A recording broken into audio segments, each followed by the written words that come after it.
Bismillahirrahmanirrahim. Assalamualaikum warahmatullahi wabarakatuh. Innal hamdalillah nahmaduhu wa nasta'inuhu wa nastaghfiruhu wa na'udzu billahi min syururi anfusina wa min sayyiati a'malina. May yahdihillahu fala mudhillalah wa may yudlilhu fala hadiyalah. Asyhadu an la ilaha illallah wahdahu la syarikalah taqriran bihi wa tauhidan wa asyhadu anna muhammadan abduhu wa rasuluhu amma ba'du. Allahumma la sahla illa ma ja'altahu sahla wa anta taj'alul hazna idha syi'ta sahla. Allahumma inna nas'aluka hubbaka wa hubba man ahabbaka wa hubba amalin yuqarribuna ila hubbika birahmatika ya arhamar rahimin. Amin ya rabbal alamin. Alhamdulillahirabbil alamin. Mudah-mudahan i'tikaf kita siang hari ini seluruhnya disertai dengan rahmat dan berkah Allah Subhanahu wa taala. Ikhwah akhwat fillah, seperti ini Allah kumpulkan di rumahnya, seperti ini juga kelak Allah kumpulkan kita di surga Firdausil A'la. Amin ya rabbal alamin. Karena kita bersyukur ada rizki yang telah Allah berikan kepada kita. Rizki ini bukan hanya sekedar, ternyata rizki ini bukan hanya sekedar uang, bukan hanya sekedar kekayaan. Subhanallah, Imam Malik dulu pernah dikirim surat oleh Fudail ibnu Iyad. Fudail ibnu Iyad ini adalah ahli dalam ibadah, terkenal di Mekah dan Madinah, sehingga dikatakan Fudail ibnu Iyad ini adalah Abidul Haramain. Artinya adalah Abidul Haramain, artinya seorang hamba di tanah dua suci, atau di dua tanah suci.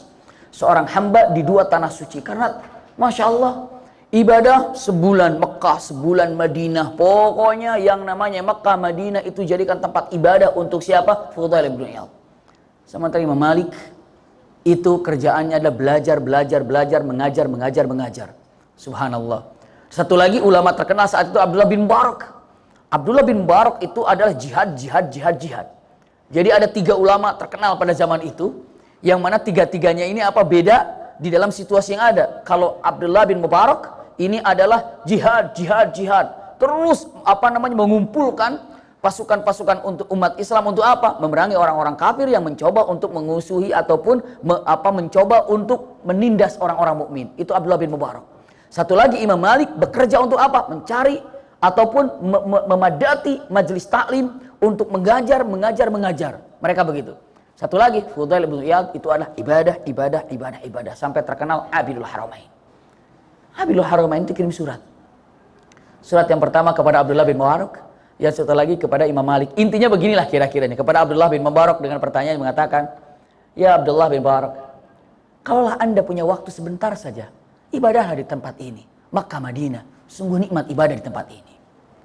Satu lagi kirim surat kepada Imam Malik. "Wahai Imam Malik, saya melihat Anda terlalu sibuk dalam mengajar. Kalau ada waktu, datanglah ke Makkah Madinah untuk ibadah seperti ini." Subhanallah. Kalau jawaban Imam Malik unik. Jawabannya mengatakan, "Ya Abidul Haramain." Subhanallah. Allah telah memberikan rizki kita masing-masing untuk menggapai surga. Anda diberikan rizki oleh Allah menikmati ibadah, tapi aku diberikan rizki oleh Allah menikmati untuk menyebarkan ilmu. Subhanallah. Jadi sekarang Bunda, kalau melihat kata Imam Malik, ini rizki apa bukan bisa datang ke tempat ini? Rizki yang luar biasa. Ya Abidul Haramain, sesungguhnya wahai ahli ibadah, 2 tanah suci, Anda wahai Fudail ibnu Iyad, Allah telah berikan rizki kepada kita dengan berbagai macam rizki yang ada. Anda diberikan rizki nikmat ibadah, tapi saya diberikan rizki untuk nikmat belajar dan mengajar. Subhanallah, coba kita nikmati apa? Ada orang nikmat ibadah, itu rizkinya dari Allah. Ada orang nikmatnya itu mengajar, belajar, sampai perjalanan jauh, sampai macet jalan. Kenapa? Itu rizki dari Allah. Kenapa? Allah berikan ketempatan itu. Ada juga diberikan rizki oleh Allah kesabaran. Kenapa? Berbagai macam peristiwa yang ada dia tetap sabar. Itu rizki dari Allah Subhanahu wa ta'ala. Rizki dari Allah itu macam-macam. Iya, punten-punten. Kalau yang namanya Abdullah bin Mubarak, jawabannya dahsyat. Apa kata-katanya? Ya Abidul Haramain, la absortana. Subhanallah. Sawfa ta'lamu annaka fil ibadati tal'ab. Itu kata-katanya, hai Abidul Haramain, jika Anda melihat kami ke tempat ini, Jika Anda melihat ke tempat kami ini dalam keadaan berperang, maka Anda setelah melihat kami, kan tadi ngajak untuk datang ke Mekah Madinah kan? Untuk apa katanya? Untuk ibadah di sini gitu. Ayo di sini ibadah, ayo di sini ibadah. Anda jangan jihad terus, ibadah di sini. Begitu ngajak untuk sujud di Mekah Madinah, jangan jihad terus. Jawabannya apa Abdullah bin Barak? Hei Abidul Haramain. Apa jawabannya? Kalau seandainya engkau datang ke tempat kami dan melihat apa yang terjadi di suasana tempat kami dalam berperang, Anda akan punya pandangan baru. Apa tatapan Anda bahwa Anda akan mengatakan ternyata ibadahku selama ini hanya main-main saja. Karena prakteknya dalam ibadah itu adalah harus ada yang namanya apa? Pergerakan dalam keadaan jihad fisabilillah. Subhanallah. Iya, kalau Anda mau beribadah harus dengan sunnah yang indah, mewangikan tubuhmu. Tapi kalau kami adalah bermandikan keringat, bukan bermandikan minyak wangi. Jika Anda dalam ibadah itu, Masya Allah, digambarkan kata-kata yang luar biasa ya, dengan kenyataannya, punten ketika Anda ibadah selalu ada wangi-wangian dalam tubuhmu karena memang itu adalah sunnahnya ibadah. Tapi kalau kami dalam ibadah berlumuran darah dan berteteskan keringat, itulah ibadah kami.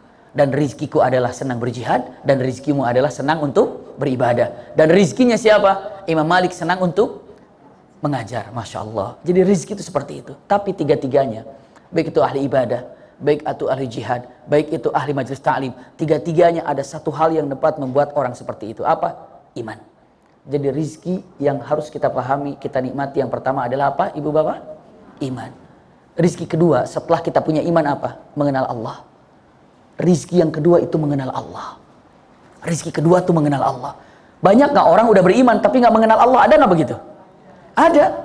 Orang beriman, Masya Allah, kalau syahadatnya mau bagus, asyhadu an la ilaha illallah, asyhadu anna Muhammad Rasulullah, tapi nggak mengenal Allah. Itu mengerikan sekali.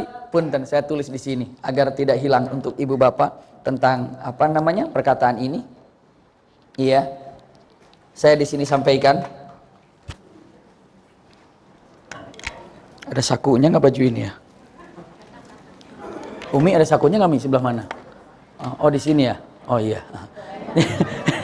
Iya ada sakunya. Umi yang tahu soalnya bajunya. Saya saat ditemenin sama Umi sampai saku aja nggak tahu saya di sini. Di sini ada ternyata kosong. Iya, subhanallah. Iya.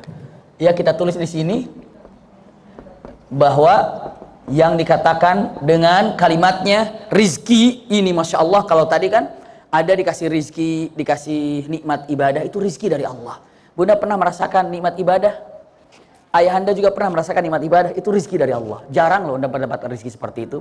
Ada juga dikasih rizki oleh Allah, senang saja infak. Ada begitu. Infak itu jihad apa bukan? Jihad dengan hartanya. Ada orang yang Masya Allah dikasih rizki oleh Allah itu senang saja duduk di majelis ta'lim. Sampai waktu libur aja sampai datang ke majelis ta'lim. Iya, saking apanya? Saking senangnya. Ini kenyataan yang ada. Tapi semuanya itu adalah rizki yang pertama. Dasarnya sebenarnya dengan mengatakan aliman. Kenapa? Kita akan lihat alam mahsyar dari sini mula-mulanya. Iya. Kita diberikan rizki oleh Allah apa? Iman. Setelah kita punya iman, naikkan untuk mendapatkan rizki yang kedua. Masya Allah. Apa rizki kedua yang kita rasakan itu adalah, punten-punten, yang keduanya adalah ma'rifatullah. Iya. Bunda, ayahanda mengetahui ma'rifatullah itu rizki yang kedua. Al-iman, lalu apa? Ma'rifatullah. Subhanallah. Setelah iman, mengenal Allah. Setelah iman, mengenal Allah. Dengan cara apa? Dengan ilmunya. Jadi kalau ibu mengenal Allah itu nikmat yang luar biasa. Nikmat ketika mengenal Allah. Setelah itu, Abi Maki, ada lagi kenikmatan setelah setelah mengenal Allah. Ada apa? Punten mengatakan al-khulwatu fil ibadah. Merasakan nikmatnya ibadah. Ini rizki ini. Iya, dikatakan khulwatu fil ibadah. Apa namanya? Khulwah itu menyendiri, menikmati ibadah. Ibadah itu enak, santai gitu ya. Jadi kalau dengan ibadah itu nikmat, nyaman, itu al-khulwatu fil ibadah. Ini adalah nomor duanya. Kalau sudah merasakan nikmat ibadah, waduh, itu surga dunia. Ada satu perkataan yang luar biasa, camkan baik-baik. Man lam yathuq, iya, jannatud dunya, lam yathuq jannatul akhirah. Siapa yang tidak pernah merasakan nikmatnya dunia, dia tidak akan pernah merasakan nikmatnya sorga. Atau begini, siapa yang tidak pernah merasakan sorga dunia, maka dia tidak akan pernah merasakan sorga akhirat. Itu bahasanya. Ulangi lagi, siapa yang tidak merasakan sorga dunia, maka dia tidak akan pernah merasakan sorga akhirat. Apa sorga dunia? Sorga dunia adalah nikmatnya ibadah. nikmat ibadah. Bagaimana dia akan merasakan jannatul akhirah kalau seandainya di jannatul dunia tidak dirasakannya? Pertanyaan yang saya sampaikan, Bunda, punten, ayahanda, kita kira jannah dunia itu apa? Kita kira jannah dunia itu apa? Harta? Bukan. Jabatan? Bukan. Jannah dunia itu apa? Jannatul dunia itu adalah punten khulwatul ibadah, nikmatul ibadah. Ini adalah jannatul dunia. Ingat, jannatul dunia nikmatnya ibadah. Siapa yang tidak pernah merasakan surga dunia, dia tidak akan pernah merasakan surga akhirat. Masya Allah. Apa surga dunia? Surga dunia adalah apa tadi? Nikmatnya ibadah. Sampai ada hadis Rasulullah SAW mengatakan, kalimatnya apa? Celaka, rugi serugi-ruginya. Siapa? Mereka yang hidup di dunia, lalu mereka wafat meninggalkan dunia, tapi mereka tidak pernah merasakan nikmatnya dunia. Rugi itu. Hidup di dunia, bertahun-tahun, 10 tahun, 20 tahun, 30 tahun, 40 tahun, tapi tidak merasakan nikmatnya dunia. Buat apa hidup di dunia kalau tidak merasakan nikmatnya dunia? Ketika ditanya, apa nikmat dunia itu maksudnya adalah, ternyata nikmatnya ibadah.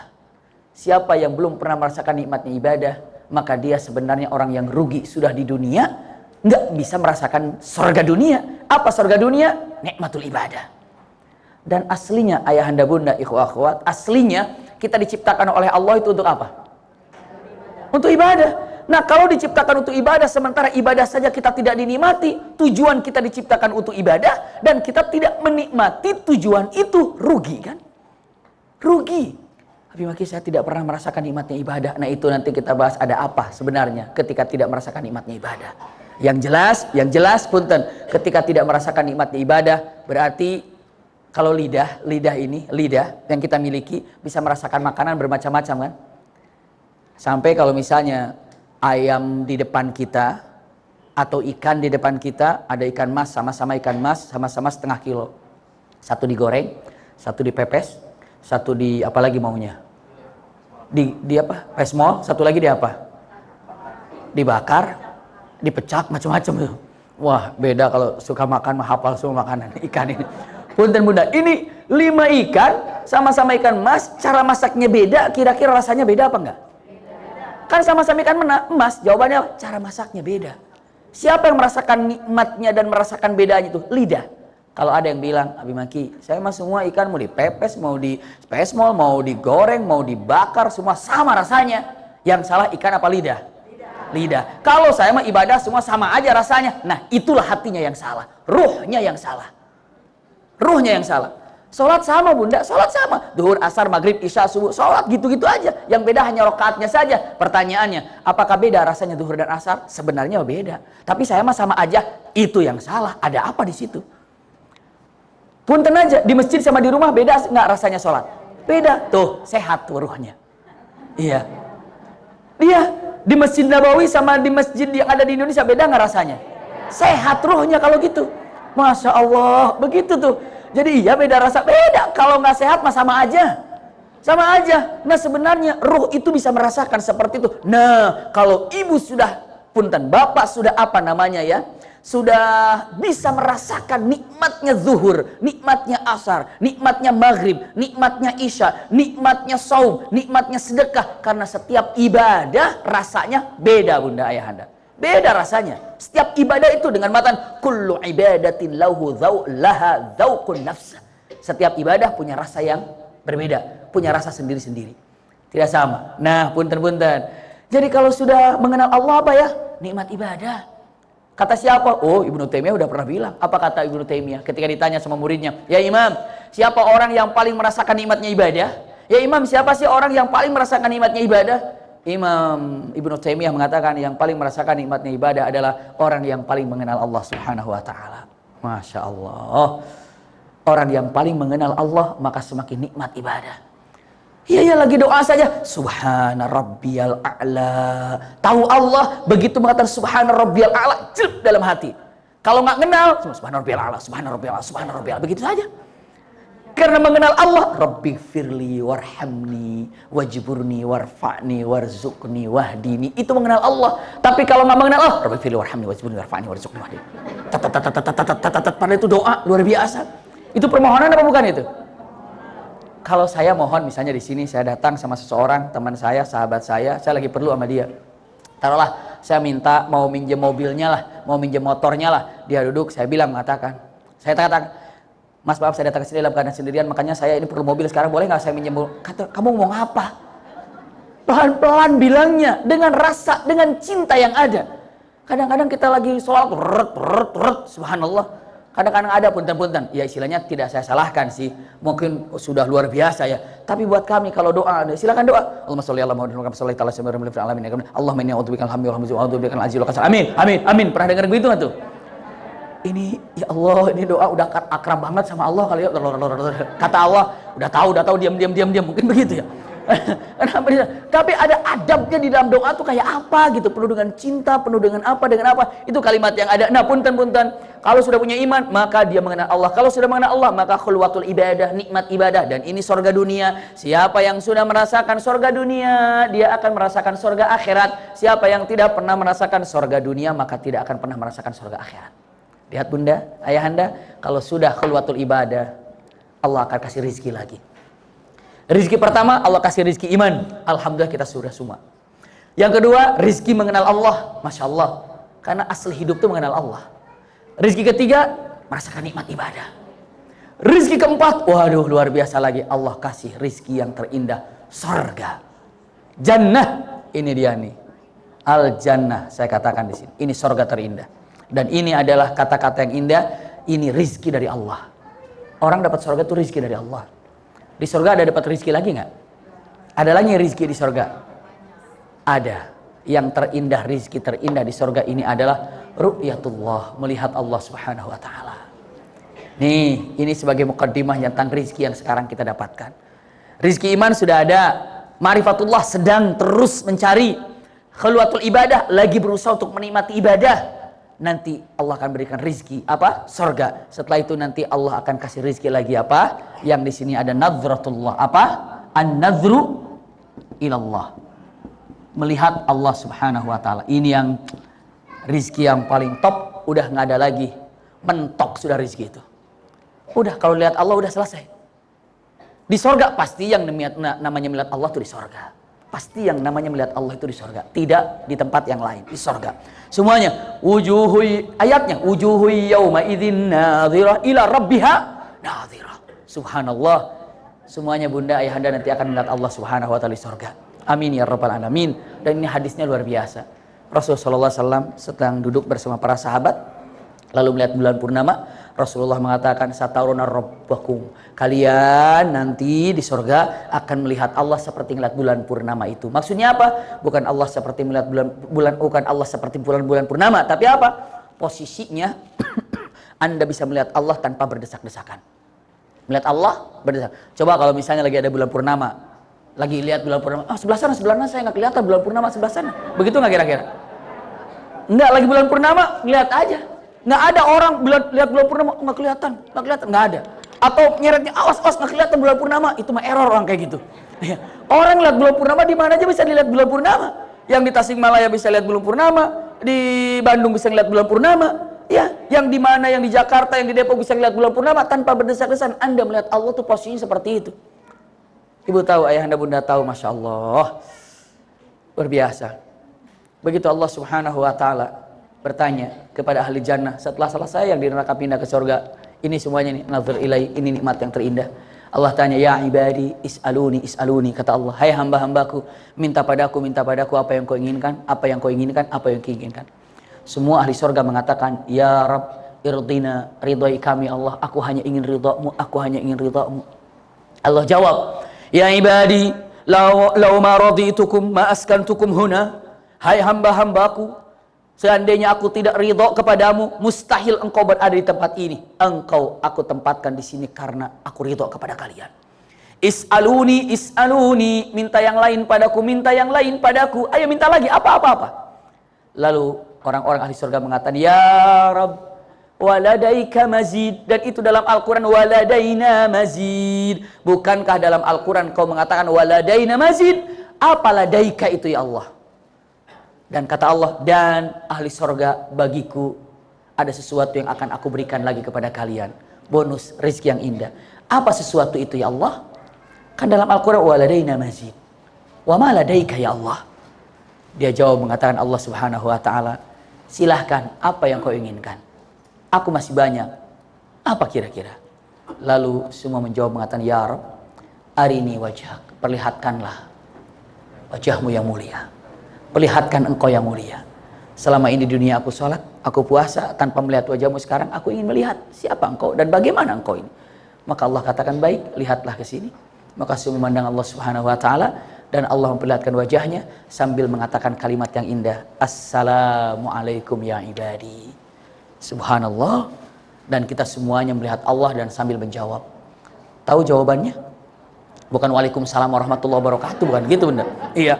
Ketika Allah katakan Assalamualaikum ya ibadi, ketika waalaikumsalam warahmatullahi wabarakatuh, bukan begitu. Itu antara kita. Tapi jawaban itu apa? Jawaban itu seperti jawaban Siti Khadijah tatkala mendapatkan salam dari Allah. Jawaban itu sama dengan jawaban Abu Bakar As-Siddiq tatkala mendapatkan salam dari Allah. Apa jawabannya?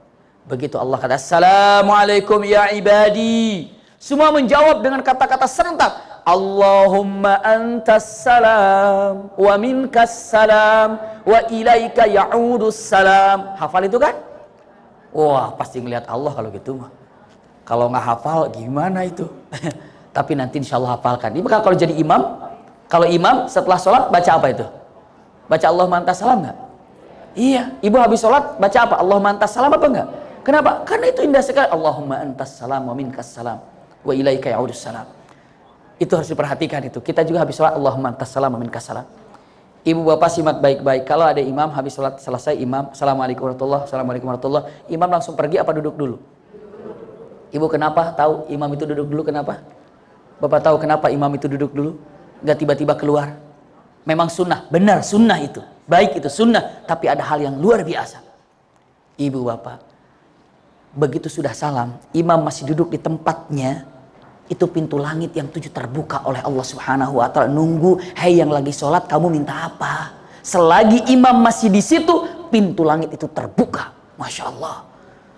Makanya jangan buru-buru, maka tidak punya punten bahasanya. Istilahnya apa? Menghilangkan kesempatan yang luar biasa kalau seandainya, simak baik-baik, begitu sudah selesai langsung pergi. Padahal imam sambil balik ke belakang, kata hati dalamnya sebenarnya mengatakan, hei para makmum, pintu langit yang 7 semua dibuka, kamu minta apa? Aku beri kesempatan duduk di sini. Masya Allah. Imam masih duduk, doa, Masya Allah, luar biasa. Begitu imam pergi, imam duduk, saya ya imam juga ada keperluan lain. Tapi rata-rata imam masih duduk dulu kan? Duduk, makanya tidak pantas seorang makmum pergi selagi, syukran, terima kasih. Tidak pantas seorang makmum mendahului imam daripada berdirinya. Kalau imam berdiri, bolehlah kita pergi. Ya, ini katanya insiraful makmum ya ba'da insirafil imam. Perginya makmum itu setelah perginya imam. Itu lebih baik lagi. Subhanallah, tunggu aja. Kenapa? Sayang nih doa banyak nih, imam masih duduk di situ. Masya Allah. Bila perlu pesan, mam nanti kalau sholat tunggu aja di situ setengah jam. Saya doanya banyak nih. Tidak juga demikian bunda. Tapi hal luar biasa. Ini kesempatan yang luar biasa. Jadi jangan sampai pergi cepat-cepat habis sholat tuh. Imamnya pagi duduk lama, zikir, doa. Kita kesempatan pintu langit terbuka. Bisa dipahami ya? Alhamdulillah. Lanjutkan. Kita ini sedang membahas tentang yang namanya apa tadi? Tadi rizki yang kita dapatkan, alhamdulillah. Iya. Hari ini kita mendapatkan satu hal yang luar biasa, rizki yang namanya iman. Sedang berusaha mengenal Allah, bahkan sedang berusaha untuk apa? Menikmati ibadah. Bahkan bukan hanya sekedar itu, kelak kita akan mendapatkan kenikmatan. Apa namanya? Jannah, dan kita akan melihat Allah Subhanahu wa taala kelak di akhirat. Amin, amin ya rabbal alamin. Sekarang kita lihat mahsyar. Mahsyar ada di dalam Al-Quranul Karim, ya, dengan mengatakan tusamma ardul lati yuhsyaru 'alaihan nas wa yuhasibuna bis-sahirah wa hiya allati qala Allah Ta'ala fa innama hiya zajratun wahidah fa idahum bis-sahirah. Ini adalah surat An-Nazi'at ayat 13-14 bahwa alam mahsyar dibangkitkan kelak nanti dalam mahsyar. Sekarang saya tanya, ada hari kebangkitan dan ada hari mahsyar. Apa bedanya? Ya.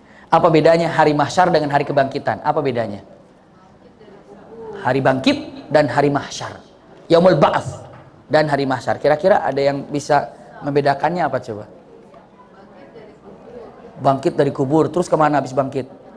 Ke rumah sakit, udah nggak ke rumah sakit lagi. Apa coba? Nah begini bunda ayahanda untuk singkatnya. Kalau yang namanya Yaumul Ba'ats itu masing-masing, sendiri-sendiri. Dibangkitkan sendiri-sendiri. Tapi kalau mahsyar itu sama-sama. Sama-sama. Bisa dipahami bunda ya?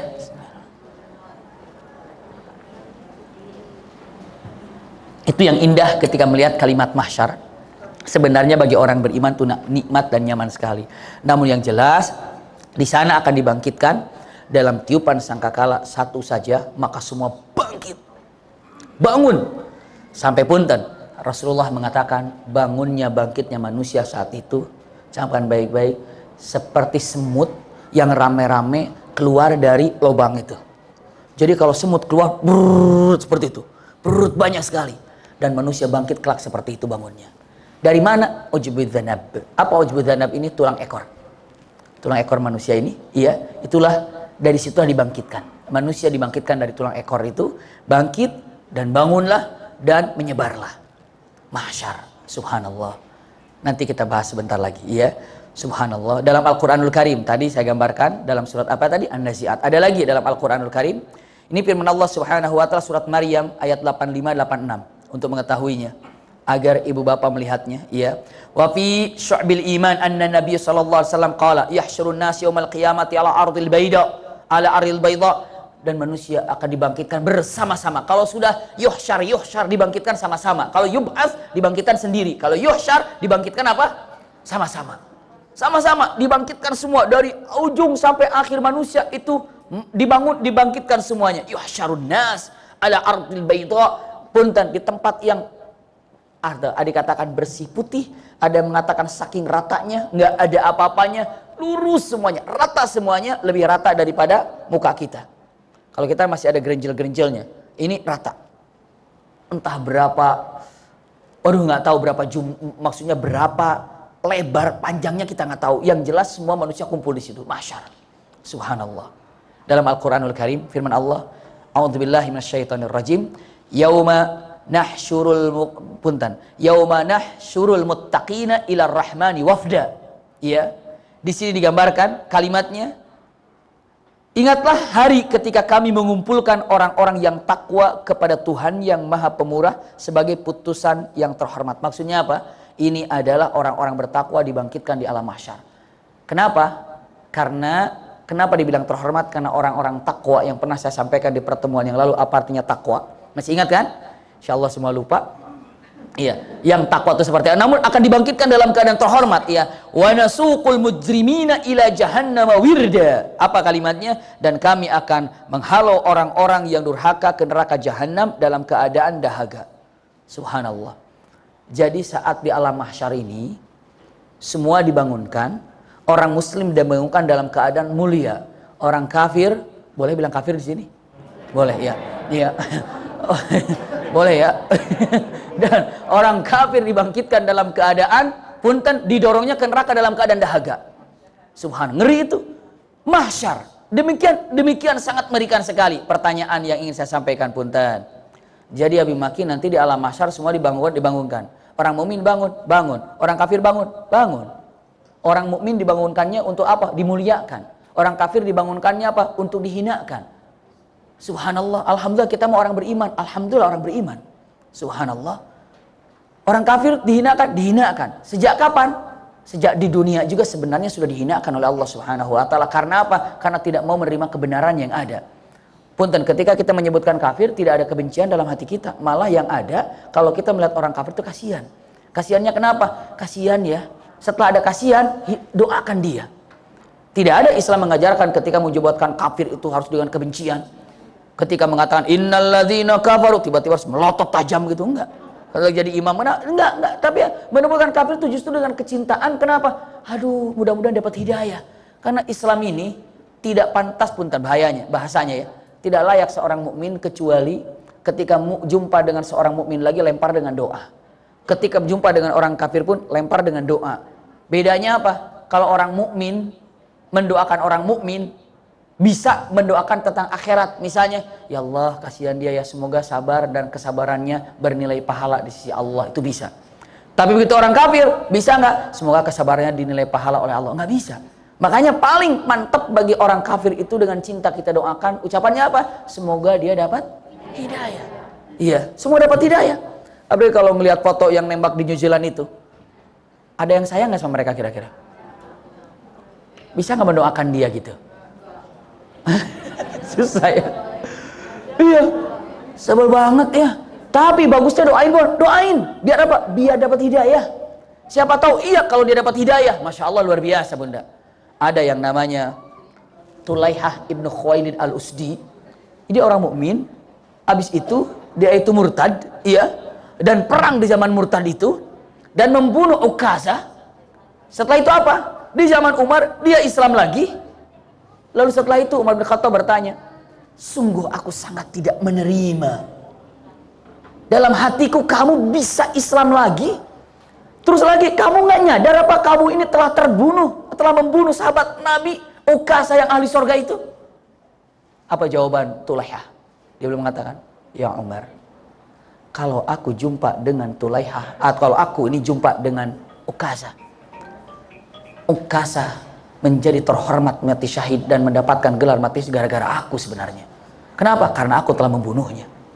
Dan dia akan mengucapkan terima kasih kepadaku kelak di surga, mengatakan, terima kasih Tulaihah, engkau telah mengangkat derajatku dengan menjadi mati syahid. Coba kalau waktu itu kamu tidak bunuh aku, bagaimana aku mendapatkan gelar mati syahid? Ya Amirul Mukminin, justru dia nanti kalau jumpa denganku di surga, dia akan mengucapkan terima kasih karena aku yang telah membunuhnya. Bisa dipahami nggak bunda? Seperti Hamzah masuk surga dan mendapatkan sayyidus syuhada gara-gara apa? Gara-gara dibunuh. Siapa yang bunuhnya? Wahsy. Wahsyinya Islam nggak? Wahsyinya Islam apa nggak? Nantinya Islam dan masuk surga nggak? Masuk surga. Yang menyuruh Wahsy membunuh Hamzah siapa? Hindun. Masuk Islam nggak? Dua-duanya radhiyallahu anhuma kelak di surga. Apa kata Hamzah? Makasih ya kamu telah angkat aku menjadi sayyidus syuhada gara-gara tombakmu itu. Aku sih gara-garanya itu. Gara-gara apa? Gara-gara disuruh juga Hindun juga. Hindun makasih ya udah nyuruh Wahsy. Masya Allah. Sebegitu tuh.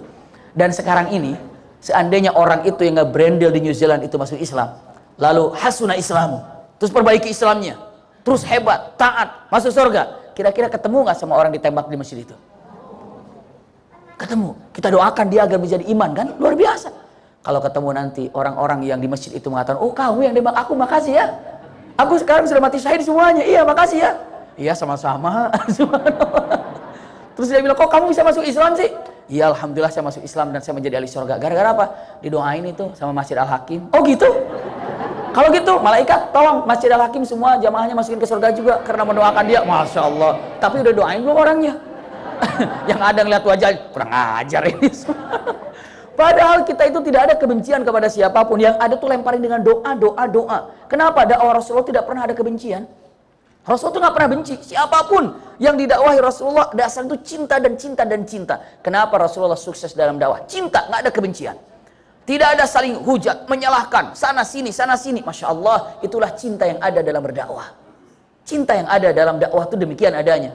Punten, bagaimana Rasulullah dihinanya, dicemoohkannya, diusirnya, diperanginya oleh siapa? Abu Jahal. Semua tahu Abu Jahal kan? Memusuhi Rasulullah. Waduh, luar biasa. Sampai begitu Abu Jahal mati, Rasulullah sujud syukur dan Rasulullah mengatakan kalimatnya, "Hadza Fir'aun hadhil ummah." Ini nih Fir'aunnya umatku. Ke Abu Jahal. Ini ke Abu Jahal. Kenapa? Dari awal Rasulullah berjuang nggak pernah dukung-dukungnya. Nggak pernah diam. Kalau nggak dukung diam aja gitu ya. Ini mah subhanallah. Apa coba? Pengusirnya, memeranginya, mengejeknya, menghinanya. Itu Abu Jahal. Mati. Sujud syukur. Hadza Fir'aun hadhil ummah. Ini Fir'aun umatku. Tiba-tiba datang anaknya Ikrimah. Ya Muhammad, aku Ikrimah mau masuk Islam. Rasulullah apa tanya? Ikrimah yang mana nih? Ikrimah Abu Jahal. Bapakmu ya Abu Jahal itu? Nggak, pergi kamu. 7 turunan nggak bakalan keterima. Begitu kan Rasulullah? Kata Rasulullah, Ikrimah bin Abi Jahal, iya. Ahlan, kesini, kemari. Wah Ikrimah, bapakmu nggak bisa aku selamatkan. Aku ingin sekali menyelamatkan anaknya. Sini, jadilah sahabat yang mulia Ikrimah bin Abi Jahal. Subhanallah. Walid bin Mughirah itu yang ada dalam Al-Quran kan dicap ahli neraka juga oleh Al-Quranul Karim dengan kalimatnya, Kal innahu fakkar wa qaddar wa qutila kaifa qaddar thumma nadhar thumma abasa wa basar thumma adbar wastakbar. Itu yang menghina Rasulullah, mengatakan ini mah sihir, Quran itu sihir. Sampai dia ini menghina Rasulullah. Tapi begitu anaknya masuk Islam, Khalid bin Walid, subhanallah, kan ini putranya Walid bin Mughirah, Khalid bin Walid datang masuk Islam, diterima. Padahal bapaknya itu menghina habis-habisan sama Rasulullah. Kenapa? Rasulullah tidak ada rasa benci. As ibnu Wa'il yang menghina Rasulullah, putus keturunannya, sampai Al-Quran mengatakan As ibnu Wa'il ini adalah yang terputus dari rahmat Allah. Inna syani'aka huwal abtar. Ini untuk penghinaan dari Allah kepada As ibnu Wa'il. Tapi apa yang terjadi? Apakah benci Rasulullah kepada putranya? Tidak. Amr bin As, malah sahabat Rasulullah yang luar biasa. Jadi Masya Allah, kalau ngeliat kejadian apapun yang ada, kasihan dia ya. Aduh, orang kafir ini kasihan. Mudah-mudahan Allah berikan hidayah. Jadi tidak ada orang mengatakan kafir dengan kebencian, itu tidak ada. Semuanya penuh dengan cinta untuk mendoakannya. Sampai dalam medan perang pun, punten. Dalam medan perang pun, ketika bunuh pun dengan bunuh secara apa? Ihsan. Innallaha katabal ihsan ala kulli syai'. Allah telah memberikan satu kebaikan. Apapun Anda berbuat baik, sampai membunuh, menyembelih, lakukanlah dengan kebaikan yang sempurna. Jadi kata-kata yang indah, usikum wa iyaya nafsi bitaqwallah, ternyata apa?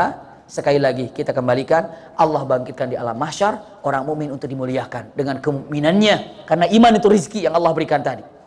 Lalu orang kafir Allah berikan untuk kehinaannya. Bagaimana? Dari mulai mahsyarnya. Tapi kita akan gambarkan di alam mahsyar. Satu, panas.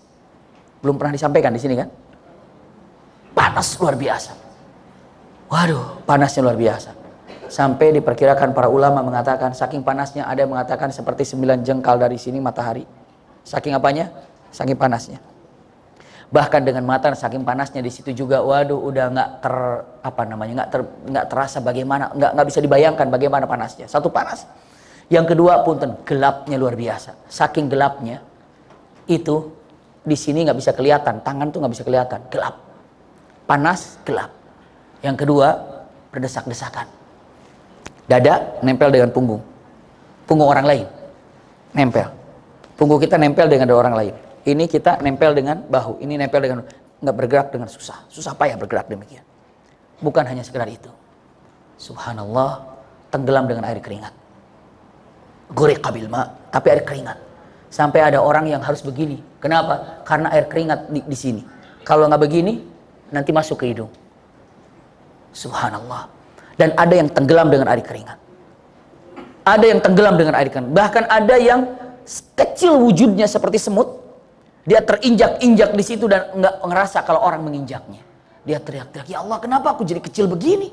Aku keinjak-injak orang, aku terombang-ambing dengan keringat yang ada. Kenapa kau ciptakan aku begini? Bukankah di dunia dulu aku kekar? Pakai motor juga bisa, waing-waing.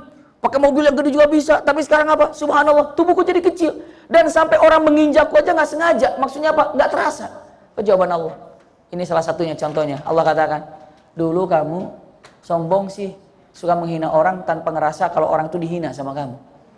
Dulu sih kamu gampang mencibir sama orang, makanya sekarang aku jadikan gini kamu. Sampai orang menginjak kamu aja orang tuh nggak terasa. Sekarang kalau ibu lagi jalan, bapak lagi jalan nginjak semut, kerasa nggak? Semutnya mah kesakitan. Aduh, keinjak. Bapaknya nggak terasa. Subhanallah, orang bisa dijadikan seperti itu, orang yang sombong, yang selalu menghina orang, meledek orang, merendahkan orang, seperti itu kelak di akhirat. Usikum wa iyaya nafsi bitaqwallah, dalam keadaan menyulitkan. Apa yang terjadi? Ya Rab, ternyata panas, gelap, tenggelam dari keringat, berdesak-desakan. Alhamdulillah nggak terlalu lama, hanya 50.000 tahun saja. Subhanallah, khamsuna alfasana. Abi Maki begitu semuanya. Oh, tenang, tenang. Buat jamaah majelis taklim yang hadir tempat ini, kita bocorkan kenikmatan yang ada. Apa? Rasulullah SAW mengatakan kata-kata yang indah. Bagi orang mukmin yang punya iman, apalagi yang ma'rifatullahnya, apalagi sudah merasakan nikmatnya ibadah, Rasulullah bilang kata-kata yang luar biasa. An Abi Hurairah radhiyallahu anhu anin Nabi sallallahu alaihi wasallam qala, sab'atun yudhilluhumullah fi dhillihi yauma la dhilla illa dhilluh. Ya, artinya adalah 7 golongan yang mana di alam mahsyar ini tidak ada lagi perlindungan kecuali perlindungan hanya dari Allah Subhanahu wa taala saja. Sab'atun yudhilluhumullah fi dhillihi yauma la dhilla illa dhilluh. Masyaallah.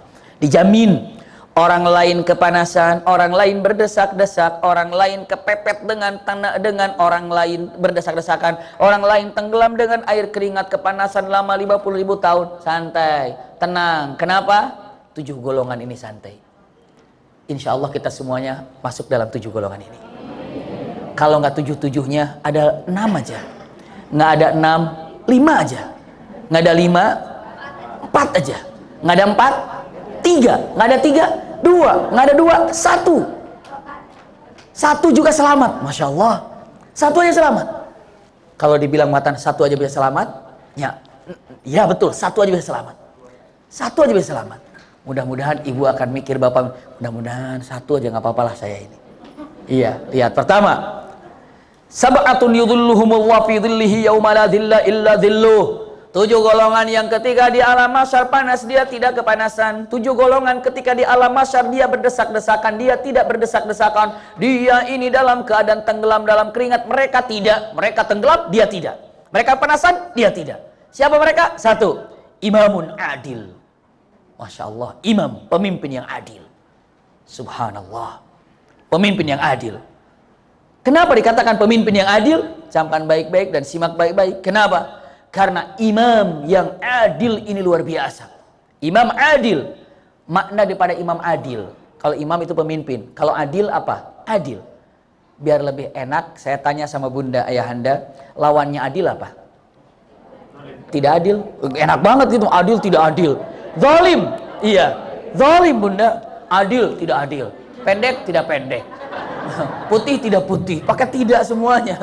Ada yang pas dong. Adil, zalim. Adil tuh zalim. Iya. Berarti kalau zalim itu apa? Ya zalim itu adalah tidak adil bahasanya kalau enaknya. Jadi kalau mengatakan Allah tuh maha adil, betul. Sampai Allah mengatakan, inni haramtu zulma ala nafsi wa ja'altuhu bainakum muharraman fala tadzalamu. Hadis Rasulullah sahih. Aku haramkan, kata Allah, aku haramkan untukku sendiri, yakni menzalimi siapapun yang ada di muka bumi ini. Maka kalian jangan sampai saling menzalimi. Ada beberapa hal yang Allah katakan, lalu Allah pun melaksanakannya. Seperti apa? Aku haramkan kalian untuk berbuat zalim. Maka lihat, aku contohnya, aku nggak pernah berbuat zalim. Masya Allah, luar biasa. Jadi Allah tidak pernah menzalimi makhluknya siapapun. Jangan pernah merasa apa yang diderita oleh ayahanda bunda saat ini, kesulitan yang dirasakan saat ini, dengan mengatakan, waduh ini gara-gara Allah. Tidak, Allah tidak pernah berbuat zalim. Allah tidak pernah berbuat zalim. Itu rasa cinta Allah kepada kita semuanya. Maka ada satu bahasan yang luar biasa, cukup panjang. Bahasannya adalah tersenyum saat mendapatkan musibah. Kenapa? Ada beberapa poin yang membuat ibu bapak akan bahagia dan tersenyum ketika mendapat musibah. Asal tahu makna musibah hakikatnya apa. Jadi kalau sudah tahu makna musibah itu apa sebenarnya, ketika dapat musibah akan tersenyum, akan bahagia, akan senang. Kenapa? Karena tahu musibah itu hakikatnya apa. Jadi jangan sampai ada pikiran Allah zalim, astagfirullahaladzim. Nah, pernah Allah katakan, inni haramtu zulma ala nafsi wa ja'altu bainakum muharraman fala tadzalamu. Nggak boleh kalian menzalimi, karena aku juga nggak pernah menzalimi. Kenapa? Karena Allah tuh adil, maha adil. Maha adil Allah subhanahu wa ta'ala ini. Ulangi lagi, imamun adil.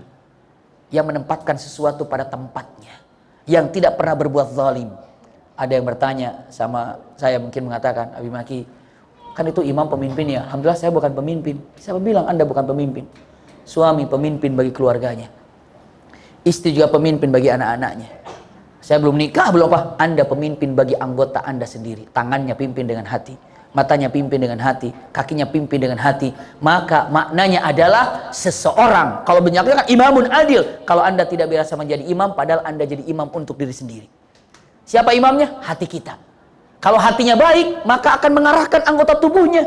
Maka imamun adil, para ulama ada mengatakan, hati yang selalu berbuat adil terhadap dirinya sendiri. Paling tidak disempitkannya begitu. Tapi secara umumnya imam adil. Tapi kalau ada yang merasa saya bukan jadi imam, Anda jadi imam untuk Anda sendiri. Sampai dalam Al-Quran ada ayatnya begini. Fa aina tadhhabun. Ada nggak ayatnya? Surat apa itu ya? Fa aina tadhhabun. In huwa illa dzikrul lil alamin liman syaa'a minkum ayyastaqim wa ma tasyauna illa ayyasha Allahu rabbul alamin. Sampai Allah tanya dengan mengatakan, mau dibawa kemana kamu ini? Jiwamu tuh mau dibawa kemana? Tanganmu dibawa kemana? Matamu mau dibawa kemana? Telingamu mau dibawa kemana? Langkah kakimu mau dibawa kemana? Fa'aina tadhhabun?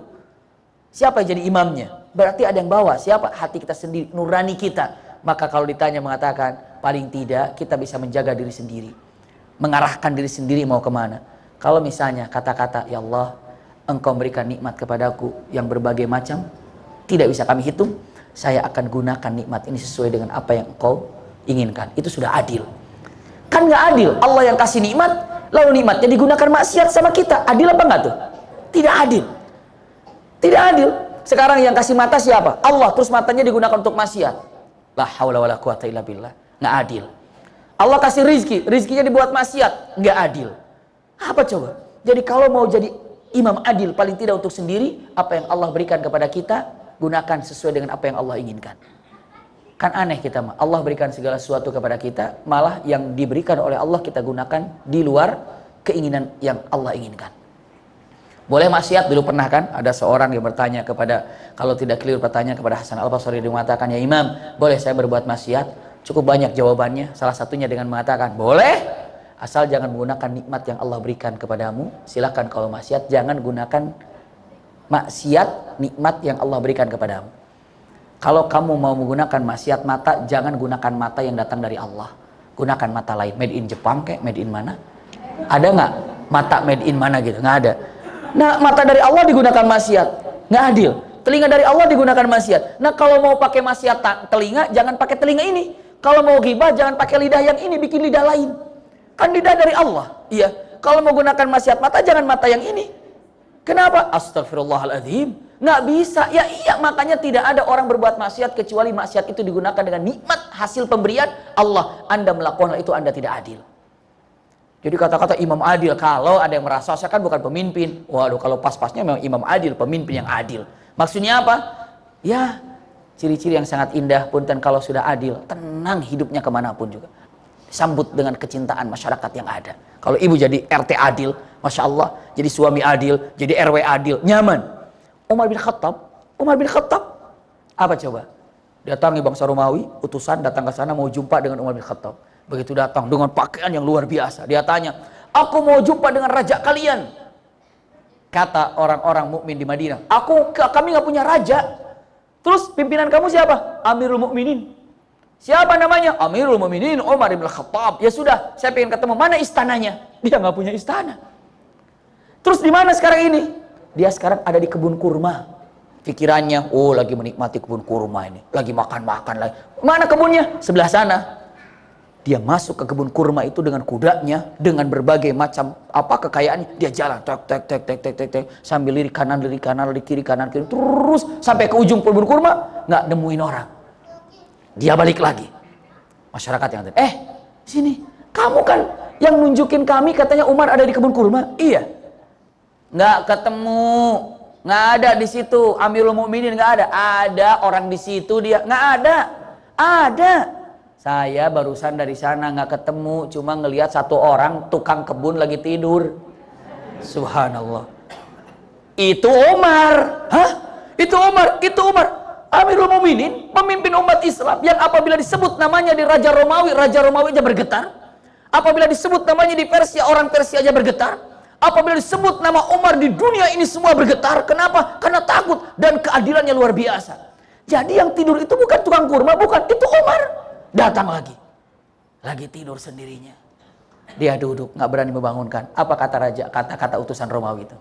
Jawaban pertama dengan mengatakan, ya Umar. Lihat kata-kata 3. Adilta, fa'aminta, wanimta. Masya Allah, ya Umar, engkau sungguh sangat berbuat adil. Maka karena keadilanmu, engkau tenang. Dan karena ketenanganmu, engkau bisa tidur di mana saja. Adilta, fa'aminta, wanimta. Masya Allah. Kalau ibu nggak tenang, bisa tidur nggak? Bapak nggak tenang, bisa tidur nggak? Nggak bisa. Nggak tenang. Tapi Umar bin Khattab kenapa bisa tidur dia? Karena tenang. Kenapa dia tenang? Adil.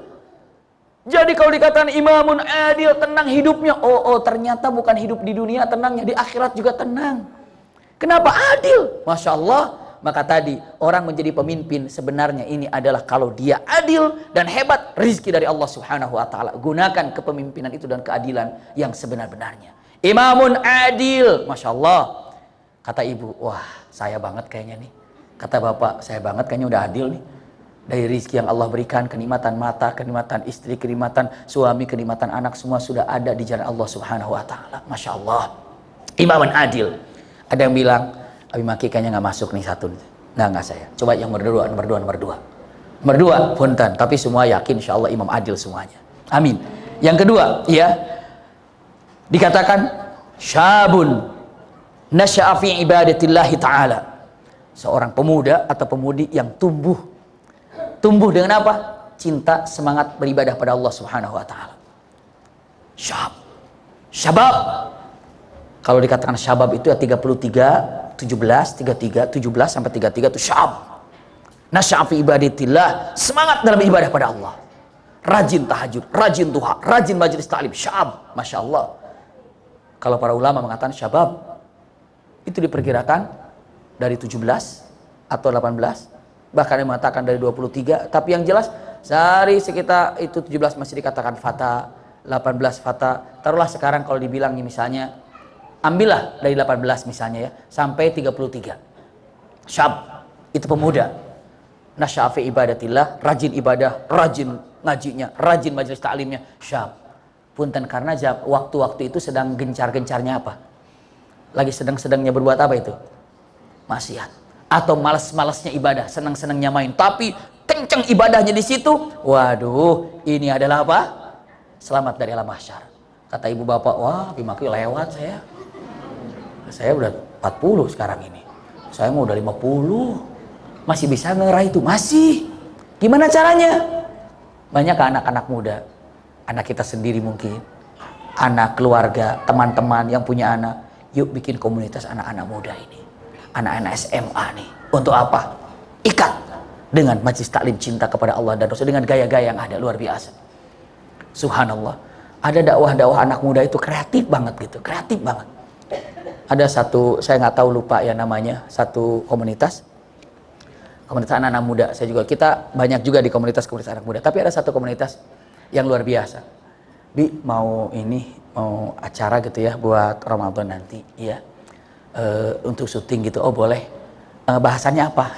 Gini bahasannya, ya. Tapi Abi tolong dijawab nanti. Iya nggak apa-apa, saya bilang. Kirain jawabnya apa itu imsak, apa itu Ramadan gitu ya. Apa? Ini begini. Jadi saya tanya, oh boleh. Sudah mulai, Abi, seandainya Abi ini tersesat di satu tempat, dalam keadaan tersesat, dalam keadaan terperangkap di hutan, nggak bisa kemana-mana, meninggalkan keluarga, nggak ketemu istri, nggak ketemu anak, dalam keadaan di hutan, dalam kesendirian, ayat apa yang pertama kali diingat? Wih, dahsyat juga pertanyaannya nih, saya bilang nih. Ditanya itu ayat mana yang pertama kali diingat? Saya katakan, yang saya ingat adalah begitu kesesat, ayat apa yang, misalnya bisa saja kan kalau begitu ibu bapak kena musibah, yang pertama kali terngiang ayat apa yang ada di dalam pikiran kita gitu. Kadang-kadang kita mah nggak kepikiran ayat ya, nggak kepikiran mau gimana, yang penting kepikiran. Ini pertanyaan, kalau misalnya dalam keadaan tersesat lagi membingungkan, kira-kira ayat apa yang pertama kali terbesit dalam pikiran? Saya kaget nih. Ini keren juga pertanyaannya. Saya langsung diledakin pertanyaan. Langsung saya ingatnya ayat ini. Nanti kalau saya sampaikan nanti nggak aneh jawabannya ya. Ayat ini. Masya Allah. Kenapa ingat ayat itu? Saya katakan, karena saya begini alasannya gini-gini nih. Oh. Habis setelah itu Abi jalan terus sendiri. Setelah itu ada seorang sahabat yang jumpa dengan Abi. Kira-kira mau jumpa dengan sahabat siapa di antara sahabat Rasul? Keren pertanyaannya ini. Mengandai-andai kan ceritanya juga andai-andai, saya juga nggak kesesat, orang saya di kursi begitu duduk. Saya ingin jumpa dengan sahabat ini namanya. Kenapa? Alasannya sampaikan. Jadi dia gaya apa namanya? Gaya dakwahnya begitu. Alasannya kenapa, ayat itu artinya apa? Sahabat itu secara tidak langsung dia belajar ayat. Secara tidak langsung dia belajar apa? Sahabat. Iya.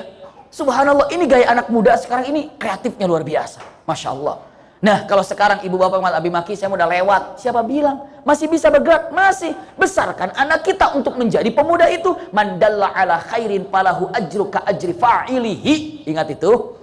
Siapa yang telah menunjukkan satu kebaikan kepada seseorang, maka dia mendapatkan pahala seperti dia yang mengerjakannya.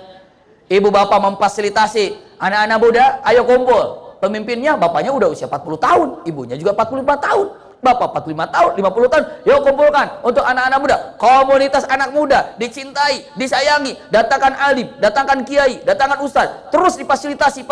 Masya Allah, anak-anak muda kumpul dalam satu berbagai macam keragamannya. Ternyata dia soleh, ternyata menjadi baik.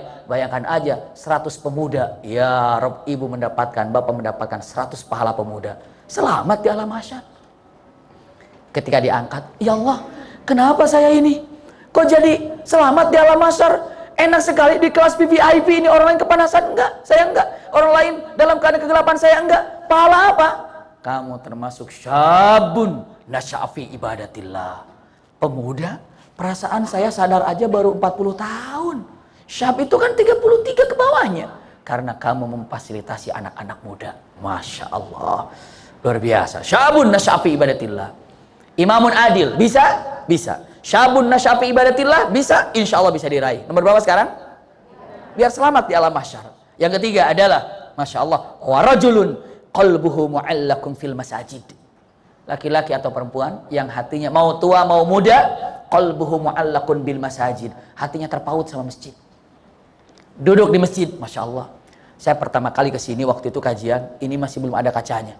Pokoknya suara masih bising Mas Hadi ya. Di luar tuh masih masuk. Jadi kalau ada gejrot itu masih kedengaran suara. Pokoknya begitu ngaji itu insya Allah udah kayak mandi keringat di sini itu. Tapi sekarang mah ngaji kedinginan luar biasa ya. Maksudnya dingin, nggak kedinginan juga, so enak, nyaman. Siapa yang telah melakukan hal ini? Seseorang yang hatinya terpaut dengan masjid. Masya Allah. Ibu bapak duduk di masjid. Sambil duduk di masjid saya melihat apa yang kurang di masjid ini, kira-kira apa ya? Sampaikan ke DKM-nya, saya mau ini masjid ini boleh nggak? Saya membereskan masjid ini nggak, boleh nggak? Masya Allah, luar biasa. Syabun ataupun rajulun qalbuhu mu'allakun bil masajid. Seorang laki-laki atau wanita hatinya terpaut dengan masjid, bukan bolak-balik ke masjid sholat saja, bukan bolak-balik ke masjid saja, tapi apa? Kira-kira apa yang diperlukan di masjid ini? Banyak perubahan. Dari mulai AC-nya, dari mulai titipnya, ada kacanya, dari mulai catnya, dari mulai Masya Allah diperluasnya. Untuk apa? Mungkin kalau lagi penuh di luar juga bisa sholat berjamaah. Sini sampai ke sana, Insya Allah kalau Ramadan penuh tuh ke situ, Insya Allah. Udah pernah Ramadan di sini sholat kan? Penuh nggak keluar itu? Masya Allah, fasilitasnya luar biasa. Rajulun qalbuhu mu'allakun bil masajid. Kira-kira hati kita terpaut dengan masjid apa enggak? Ini terutama untuk laki-laki. Subhanallah. Kata-kata yang luar biasa. Rasulullah SAW pernah mengatakan begini pas mau sholat dalam beberapa riwayat. Hai kalian, Bilal, seandainya aku ini tega gitu ya, aku ingin imamnya siapa aja deh, imamin. Engkau mau kemana? Aku mau lihat di kota Madinah jika ada laki-laki yang waktu sholat masih ada di rumah. Mau diapain? Rumah itu mau dibakar. Ngeri sekali.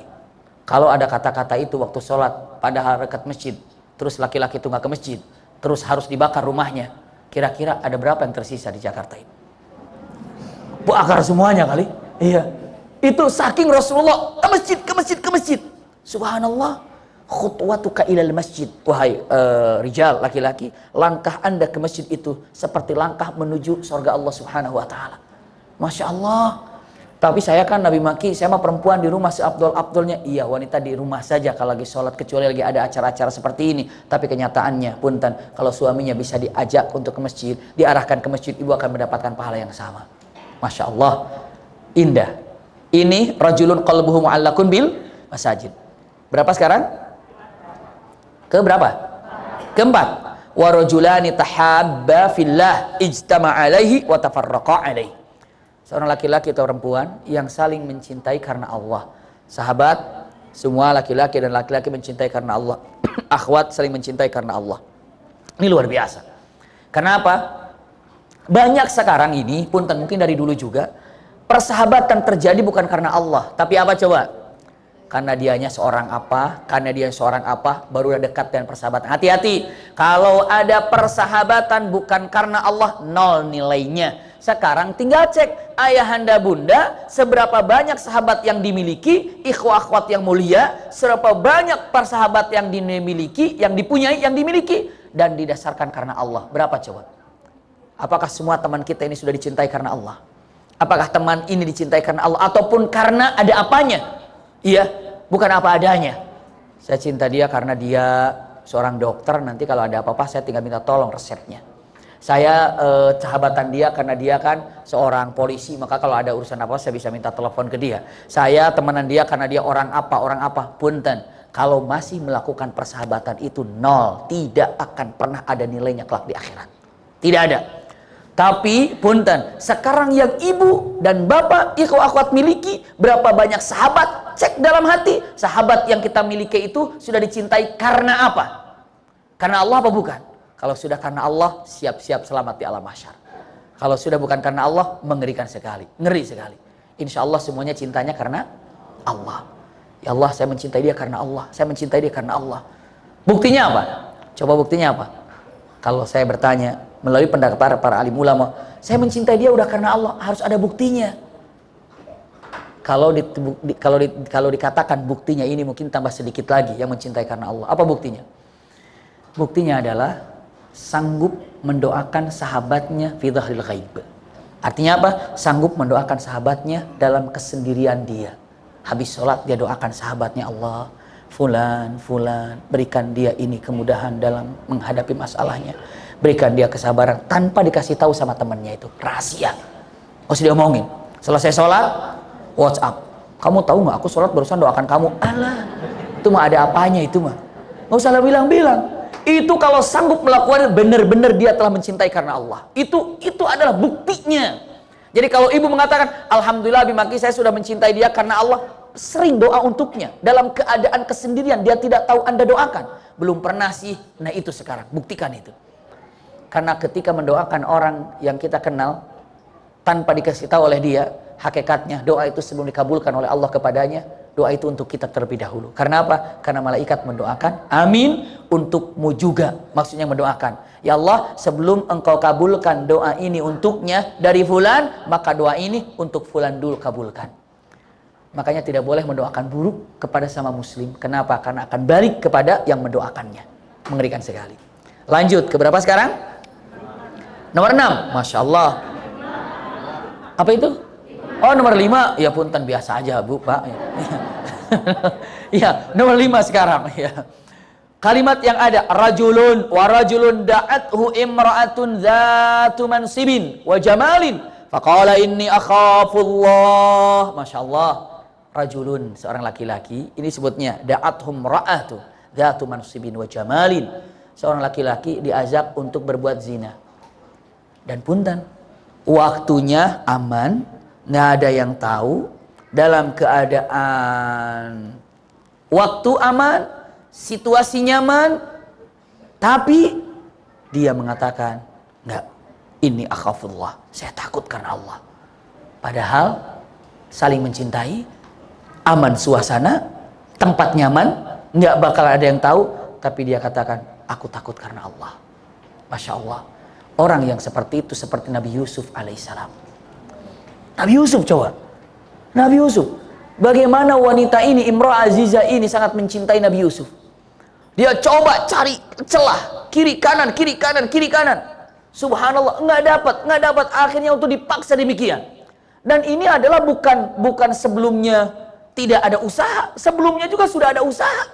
Dengan cara mungkin dengan cara rayuan tubuhnya, dengan cara bicara. Tapi Yusuf alaihissalam kokoh dan kuat. Akhirnya apa? Mentok udah nggak ada. Subhanallah, masukkan dalam satu kamar kepada Nabi Yusuf, dan Nabi Yusuf subhanallah kokoh dan kuat. Itu salah satunya contoh yang ada. Tapi beberapa ulama mengatakan ini adalah seorang laki-laki ataupun sebaliknya perempuan diajak untuk berzina, dia langgang, tempat bagus, nggak ada masalah, tapi dia karena takut oleh Allah tidak jadi. Pas dia mendapatkan apa? Perlindungan dari Allah. Para ulama melebarkan lagi. Apa? seseorang yang sanggup melakukan dosa besar setingkat dengan dosa zina. Setingkat dengan dosa zina. Minum khamr misalnya. Setingkat dengan dosa zina, apalagi dosa-dosa besar, lalu dia tidak melakukannya karena apa? Karena takut oleh Allah pas untuk mendapatkan apa? Mendapatkan apa tadi? Perlindungan di alam mahsyar. Minumannya sudah ada khamr, nggak ada orang, tinggal diminum, tapi dia bilang, inni akhafullah, saya takut karena Allah. Selamat dari alam mahsyar. Wah, besok mau begitu saya ke tempat minuman aja, duduk tempat minuman, inni akhafullah, udah pergi. Bukan begitu. Iya. Itu mah bukan begitu cara-caranya. Wah, saya mau praktekkan sebentar. Zina yuk, astagfirullahaladzim. Begitu dalam keamanan, Neng, maaf, ini akhafullah. Wah, nggak bisa juga itu mah. Tapi dari awal sudah ini akhafullah. Kenapa? Kalau sudah begitu, Al-Quran sudah mengatakan wala taqrabuz zina. Pernah tahu kata-kata wala taqrabuz zina? Dalam Al-Quran dikatakan wala tazni, jangan berzina. Bukan gitu Al-Quran mengatakan. Tapi apa? Wala taqrabuz zina, jangan mendekati zina. Kenapa kata-katanya? Jangan mendekati. Zina ini jangankan dilakukan, dideketin pun jangan. Apapun yang namanya perbuatan yang mendekatkan perbuatan zina haram.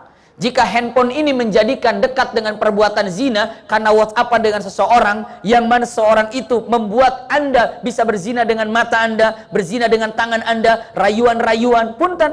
Zina mata itu memandang sesuatu yang bukan haknya. Zina telinga itu mendengar atau apa yang bukan mahramnya. Iya. Lalu apalagi tangan ini zinanya adalah apa namanya? Mengusap ataupun melakukan sesuatu. Ayah anda bunda tahu ketika WhatsApp dengan seorang yang bukan mahram dan bukan siapa-siapa, dengan rayuan-rayuan yang ada, zina tangannya. Subhanallah. Iya. Kalau zina itu kan mata jangan berzina, telinga jangan berzina, tangan jangan berzina. Ketika melakukan hal seperti ini, hati-hati. Zina mata dengan pandangan, zina telinga dengan pendengaran, zina tangan dengan usapan ataupun memegangnya, ataupun sekarang melalui WhatsApp-nya. Hati-hati. Kalau seandainya benda ini yang kecil mungil ini membuat perbuatan zina, tak iqrabuz zina atau takribuz zina, maka benda ini haram buat kita untuk dilakukannya. Wala taqrabuz zina, jangan mendekati perbuatan zina. Berarti apapun yang menjadikan terjadinya perbuatan zina haram untuk dikerjakan, haram untuk didekati, haram untuk dipegang, apapun. Subhanallah. Kalau kita punya TV, di TV itu berbagai macam siaran masuk segala macamnya, berarti ini pendekatan zina, buang. Apa channel-channelnya yang enggak bagusnya. Handphone juga sama, wala taqrabuz zina. Kata-kata lebih parah daripada wala tazni. Kan yang dilarang zina. Kalau ya nyerempet-nyerempet mah enggak. Oh, sama. Karena Al-Qur'an mengatakan wala taqrabuz zina. Ini seperti orang yang mau melakukan sesuatu kasus besar, dosa, tapi dia takut karena Allah, siap-siap selamat di alam mahsyar. Nomor berapa sekarang? 6. Punten-punten, dari 5 yang disebutkan, ada yang nyangkut nggak ke kita? Belum ada ya? Waduh, tenang-tenang, masih ada 2 lagi. Santai, ibu udah garuk-garuk kepala. Belum ada ini. Saya selamatkan di alam mahsyar, tenang. Yang keberapa sekarang? 6. Yang ke-6, camkan baik-baik. Subhanallah, yang ke-6 ini, warajulun tasaddaqa bisadaqatin fa akhfaha hatta la ta'lama shimaluhu ma tunfiqu yaminuhu. Orang yang berinfak dengan kesendiriannya, dengan ikhlasnya, seakan-akan punten-punten memberikan dengan tangan kanan, tangan kirinya tidak mengetahuinya. Saking rahasianya, saking disembunyikannya. Waduh, kalau gitu bisa praktek hari ini nih.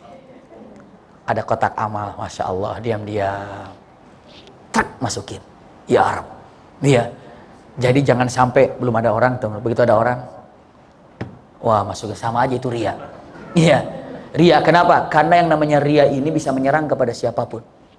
Paling berat dalam perbuatan kita itu ada ternyata apa?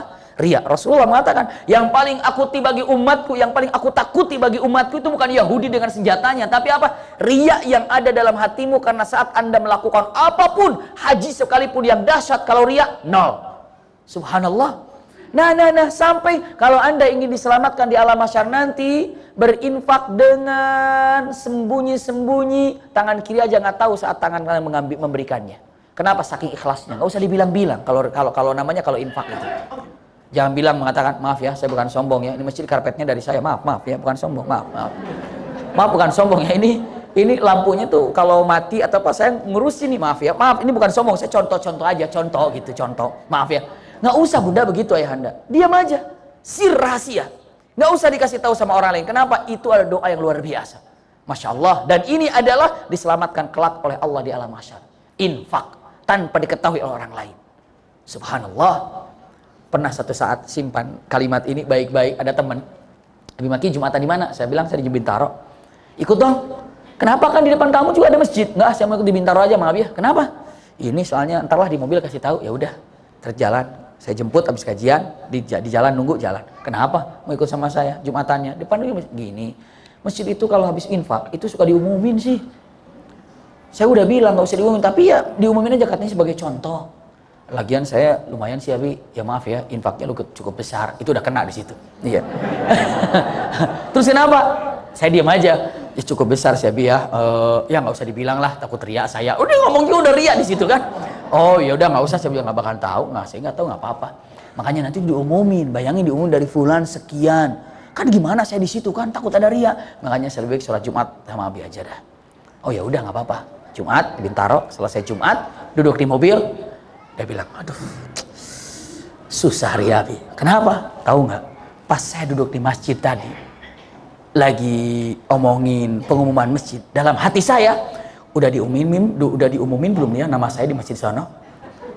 Ada terbesit dalam pikiran, udah diumumin belum ya nama saya di masjid sana? Iya, kayaknya udah diumumin. Wah, pas sudah tahu nih. Iya tahu. Sampai ada anaknya bilang, SMS, waktu belum ada WhatsApp-WhatsAppan. SMS dia bilang mengatakan, "Pak, nama Bapak tadi disebut loh di masjid. Saya tuh ada bangga." Bagus. Subhanallah. Jadi ria itu susah sekali untuk menghalanginya, ya. Makanya dalam matan orang yang bersedekah nggak usah dikasih tahu, diam saja, cukup Allah yang mengetahuinya. Datang, ya alim, ya ustadz, ya syekh, ini ada infak untuk para santrinya, silahkan ambil. Iya. Nomor rekeningnya mana? Kirimkan. Nggak usah ada yang tahu, biarin aja. Allah tahu, nggak bakalan Allah ini punten-punten. Allah ini istilahnya apa? Keliru dalam memberikan pahala.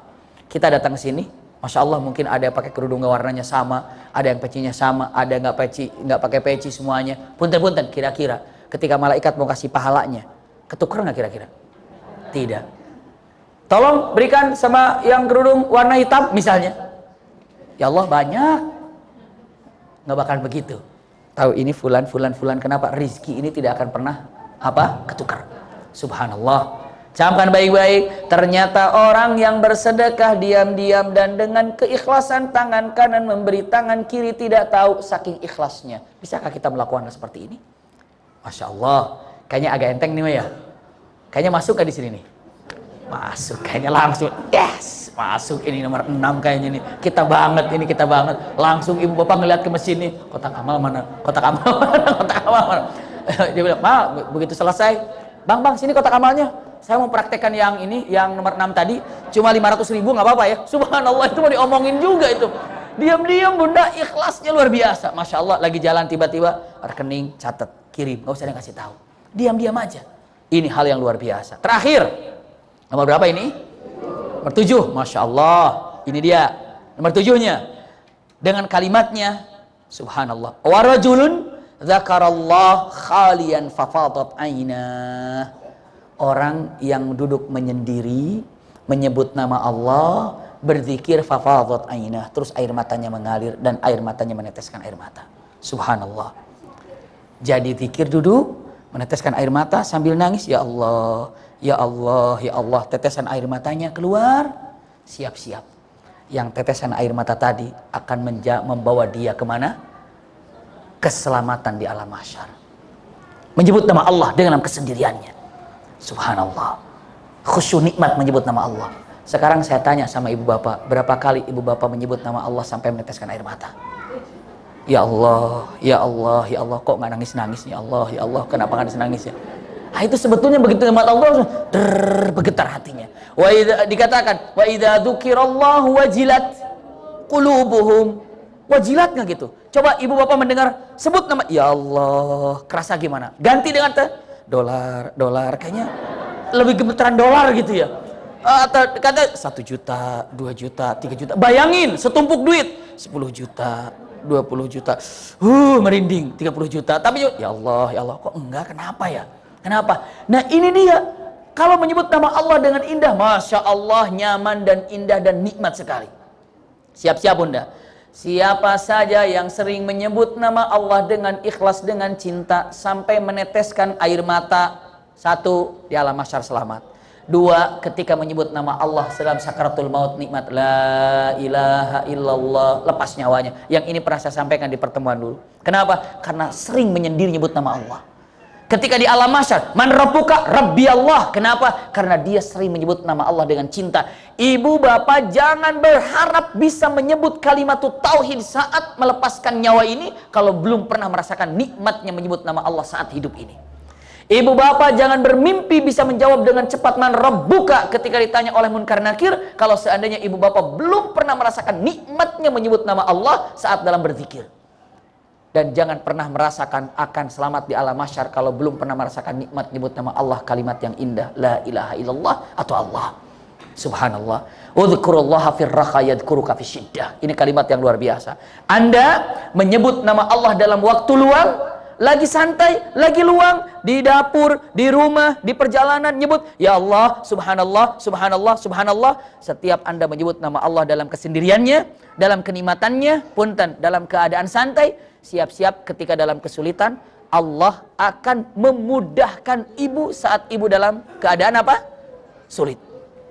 Jadi kalau ibu setiap saat melakukan kenikmatan ibadah pada Allah dengan nyaman, iya. Kalau bunda misalnya dengan mengatakan menyebut nama Allah dalam kesendirian, subhanallah, subhanallah, subhanallah, pastikan saat ibu bapak dalam kesulitan tanpa minta tolong pun pada Allah, Allah sudah bantu.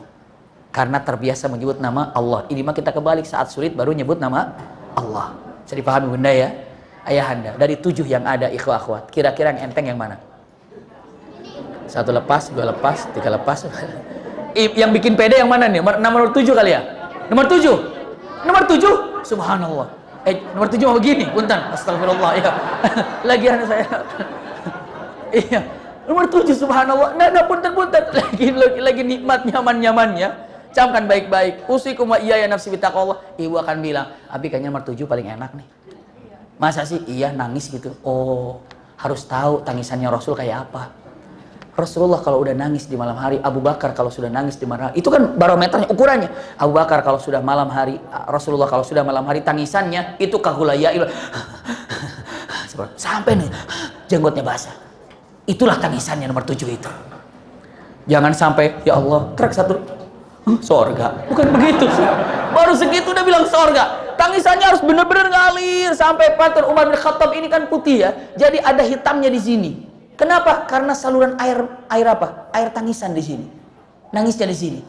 Sahabat Rasulullah SAW, masya Allah, kalau sudah nangisnya tengah malam jam 3 itu, kalau berlalu di rumah para sahabat jam 3, setengah 3, Anda akan mendengarkan tangisan setiap rumah. Seperti itu. Sampai kalau masuk masjid para sahabat gede-gede matanya. Kenapa? Habis nangis. Tapi nggak ada satu orang pun menjawab, kenapa kamu nangis? Nikmat ibadah, masya Allah. Nggak ada jawab gitu. Semuanya kenapa? Alah biasa, kurang sehat. Subhanallah. Kok bohong? Iya kurang sehat. Menurut dia, kenapa? Hatinya kurang sehat, masih belum bisa taqarrub kepada Allah. Kalau kita, masya Allah, lagi tahajud aja, tret, langsung malam ini tahajud, masya Allah. Ya. Atau luar biasa, astagfirullahaladzim, nikmat-nikmatnya. Maka tolong status pun kalau membuat ria, jangan.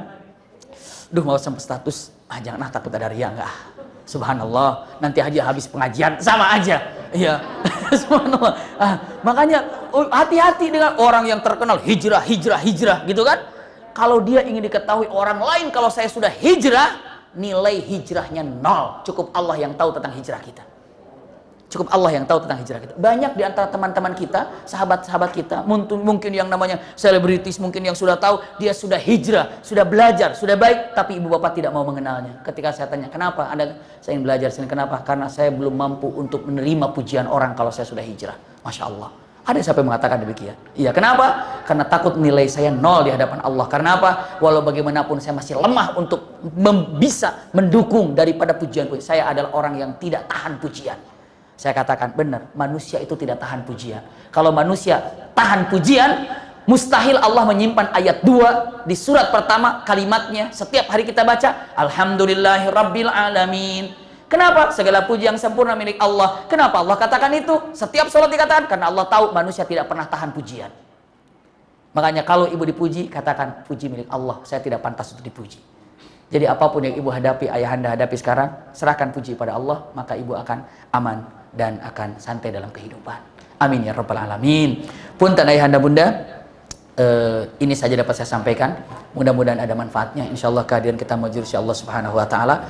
Saya mohon maaf, ternyata nggak bisa tanya jawab dulu ya, karena ada tempat yang harus saya kunjungi. Cepatnya nggak terlalu jauh dari tempat ini juga ya. Mudah-mudahan semuanya diberkahi Allah Subhanahu Wa Taala. Dan mohon doa sekali lagi khusus untuk mohon doa.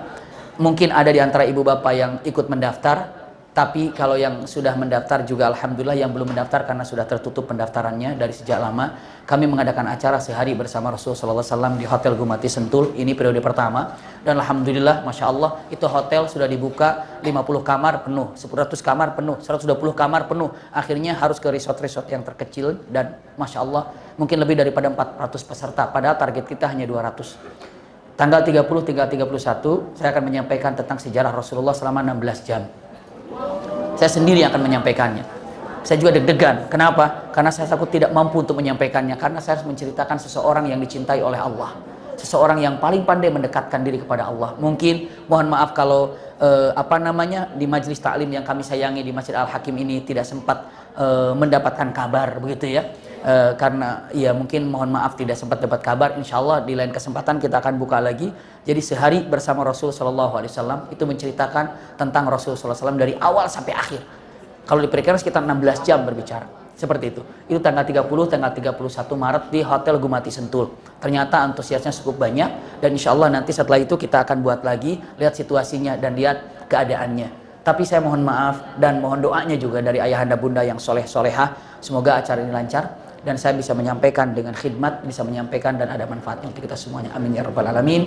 Ini saja dapat saya sampaikan, mudah-mudahan ada manfaatnya. Lakum minni al-hibbu wa du'a. Wassalamualaikum warahmatullahi wabarakatuh.